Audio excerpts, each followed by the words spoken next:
Buddy, this is my 8-gallon Aqueon Evolve 8 tank that I've had set up now for just a little bit over, I'd have to say, 6 years.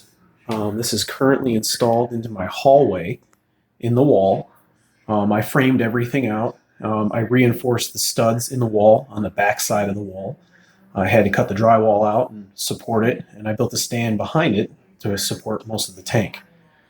Um, like I said, it's only 8 gallons. I do have a CO2 system on there. It is completely planted. There are about 8 fish in this tank. A lot of them stay hidden within the plants. Usually only come out when they feed. Got some nearite snails in here. They do a pretty good job. I find them on the floor, outside in the hallway from time to time. They usually climb out every once in a while. Um, these are all tissue cultured plants that don't have any pests or any type of snails in them. They do really well. I like them because they don't have little tiny snails that plague a tank. Um, but just to kind of see if I can zoom up here, I got some peacock gudgeons in here. I have 2 females and a male. There's my big boy. There's my male. They are really pretty. I just turned the light on to do this video, so a lot of them, their colors faded out when the lights go off. But I have lots of plants in here.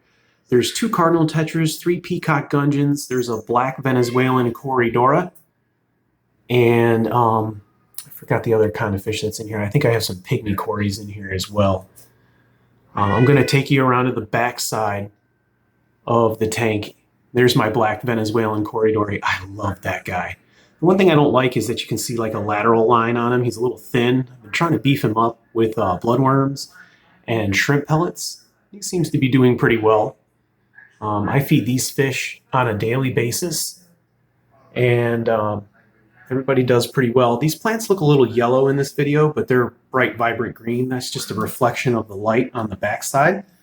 So I'm going to take you around the corner now to where we go into a room where the backside of the tank is. That's the door. And I'm just going to go around here. Open the door. This is the inside of this little fish room, which used to be a little coat closet. There's enough room in here to do what I need to do. So I'll just back out. That's the back side of the stand. I got some water jugs back there. I got to get rid of some of the dirty water that I just did water change. I got this really nice LED light. I picked that up from my work. Works pretty well. And the plants seem to favor it pretty well. Got nice rippling effect. Got really good flow in the tank. I do use a filter cartridge. I only change that maybe once every couple months or so. And it works out pretty well. So this is the back side of the stand. There's my light. I had this frame around the tank. This is not for support. I had a frame around the tank because I actually put a box cover over the back of the tank and the light, and then the tank just got too hot. So I had to remove it. That doesn't have any structural purposes at all. But there's my UV light, or I should say my LED light. And then this attachment right here is actually to a canister filter that I have that's attached to this tank, because the filter that's on this tank just wasn't big enough to support all the fish that I have in it. So I needed an extra filter for bacterial load to help break down all the ammonia and nitrite that is being produced and broken down in the tank. So off to the side here, I also have my extension cords hanging away from the tank. So if the tank leaks, there's no fires or no water running into the electrical. And then down here in this trash can, right down in there, I do have a Zoomed power filter. And it's rated for a 40-gallon tank. And I have it in a trash can just in case like a seal goes bad on that canister filter in the trash can. And if it does, it'll fill up the trash can and not leak all over my floor. So I'm happy about that.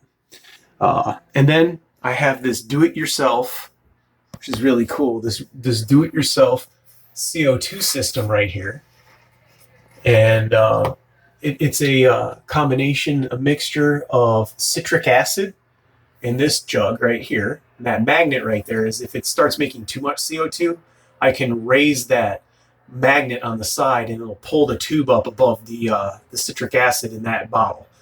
The tube will actually go all the way up, back out, and it connects to the other one, in which has sodium bicarbonate, baking soda in it. And when they both mix together, creates carbon dioxide. And then there's a little valve up there where I can adjust the flow to where, you know, how many bubbles come out or how much CO2 I'm letting into the tank. There's a gauge there. I don't have it all the way in the green at all times because this is a nano tank. And the nano tank doesn't really demand a whole lot of CO2, and the plants I have in there really don't demand a whole lot. But when I did put this CO2 system onto the tank, my plants greened up real quick. They started putting off little sprouts and pups, and started growing in places of the tank I didn't have plants, which is good. So this goes all the way down to a bubble counter right here. Sorry about that. And it's about one bubble every, say, 4 or 5 seconds, you know, no more than that. And I usually just leave it on all the time. It doesn't really hurt anything to leave it on all the time as long as the pumps are running. I also do have a battery backup that is plugged in as well. So when the power goes out in the house, this battery backup will turn on, and this tube will run all the way across down into the back sump part of my tank, which will provide a lot of oxygen. Hopefully I'm home when the power goes off, because I probably most likely would put this tube actually inside the tank when the power is off to put oxygen into the main part of the tank right in there. So pretty much, guys, that is one of the many of my nano tanks, and that's what it looks like. Hope you guys enjoyed.